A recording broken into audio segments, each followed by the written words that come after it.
Pemirsa, Kapolri Jenderal Polisi Listio Sigit Prabowo diangkat menjadi Ketua Dewan Penasihat Konfederasi Serikat Pekerja Seluruh Indonesia dalam acara pembukaan Rapimnas KSPSI di Istora Senayan, Jakarta. Ya, di depan ribuan massa buruh, proses pengukuhan diawali dengan pembacaan surat keterangan pengukuhan dan pengangkatan.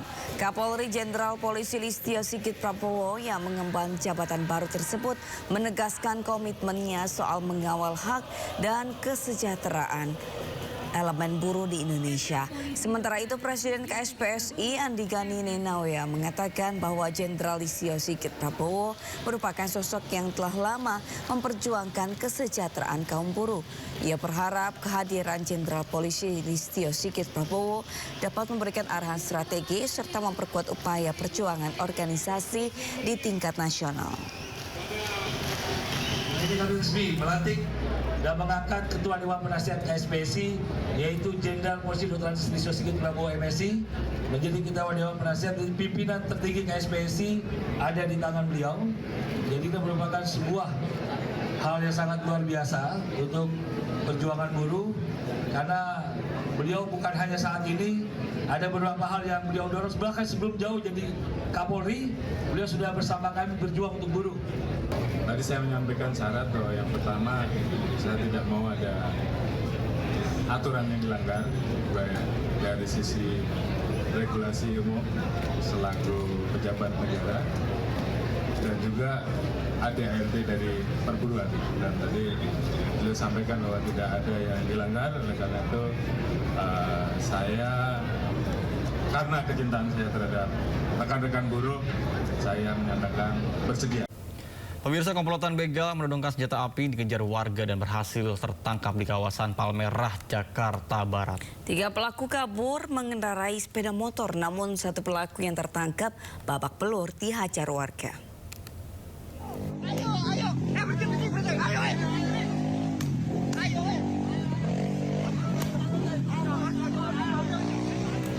Komplotan pelaku begal dikejar warga di Jalan Brigjen Katamso, Palmerah, Jakarta Barat.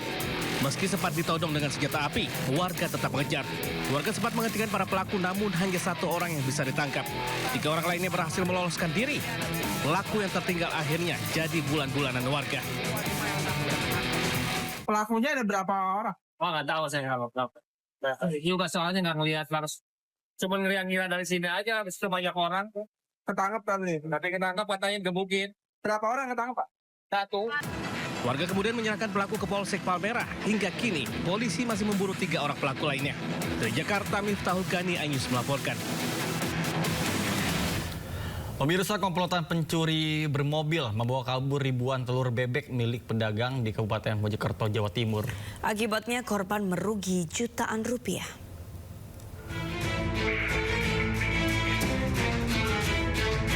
Pencurian ribuan butir telur milik pedagang dengan menggunakan mobil di Kecamatan Mojosari, Kabupaten Mojokerto terekam CCTV. Dengan cepat, 2 pelaku mengambil ribuan telur yang disimpan di samping rumah korban, memasukkannya ke dalam mobil, kemudian melarikan diri. Pencurian 2.400 butir telur bebek senilai jutaan rupiah ini terjadi pada dini hari. Nas, korban baru menyadari pencurian saat hendak beraktivitas pada pagi hari. Dia tahunya setelah subuh kan saya mesti keluar, mematikan lampu. Lah itu ada telur jatuh.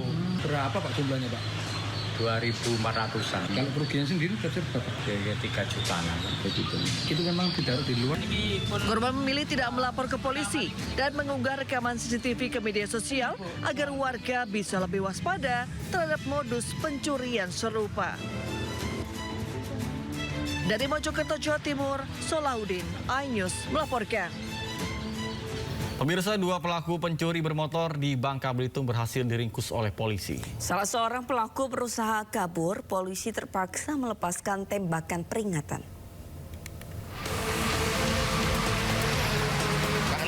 Aksi kejar-kejaran antara polisi dan 2 orang pencuri motor terjadi di Kecamatan Pemali, Kabupaten Bangka Belitung. Polisi sempat kesulitan mengejar pelaku yang memacu motor hasil curian dengan kencang. Kedua pelaku akhirnya berhasil diringkus saat motor yang mereka kendarai tergelincir di badan jalan.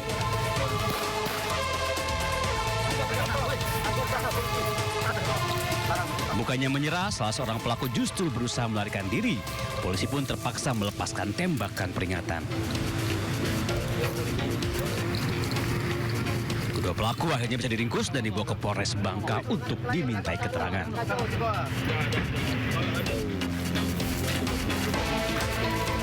Pencurian terjadi Rabu pagi. Saat itu kedua pelaku melihat motor warga terparkir dengan kunci masih menggantung. Tak berpikir panjang, keduanya langsung menggasaknya. Setelah sadar motornya raib, pemilik motor langsung melapor ke polisi. 3 jam kemudian, kedua pelaku berhasil diringkus.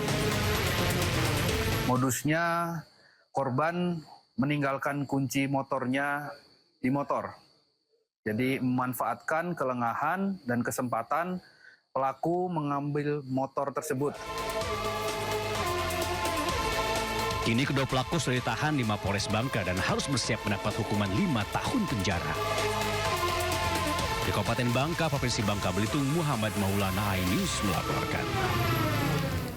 Pemirsa, unjuk rasa menolak penetapan tersangka seorang mantan lurah dalam kasus pungutan liar yang mencapai ratusan juta rupiah di depan Pengadilan Negeri Goa, Sulawesi Selatan diwarnai kericuhan.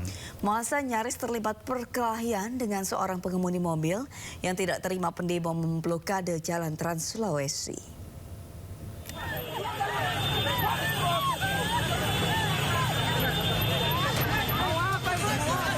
Seorang pengemudi minibus tiba-tiba mengamuk hingga nyaris terlibat perkelahian saat puluhan pendemo menutup Jalan Trans Sulawesi di depan kantor Pengadilan Negeri Sungguh Minasa, Kabupaten Goa, Sulawesi Selatan.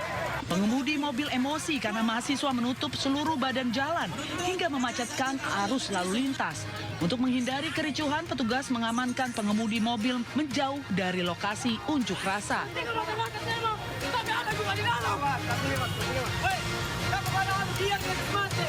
Tidak hanya terlibat kericuhan dengan pengemudi mobil, massa juga terlibat keributan dengan polisi yang melarang pendemo menutup seluruh badan jalan. Unjuk rasa ini digelar warga dan mahasiswa karena menduga ada diskriminasi terhadap oknum lurah yang telah ditetapkan tersangka atas kasus pungli hingga ratusan juta rupiah dalam pengurusan pendaftaran tanah sistematis lengkap atau PTSL di Kelurahan Tombolo, Kecamatan Somba Opu, Kabupaten Goa. Pendemo menilai pasal yang diterapkan oleh penyidik Polres Goa tidak sesuai dengan perbuatan mantan lurah. Masyarakat menginginkan ini tegaknya keadilan sesuai dengan apa yang dilanggar sebenarnya di pasal itu. Meski terjadi kericuhan dan memacetkan Jalan Trans Sulawesi, massa tetap berorasi dengan menggunakan separuh jalan. Dari Kabupaten Goa, Sulawesi Selatan, Bukma iNews melaporkan.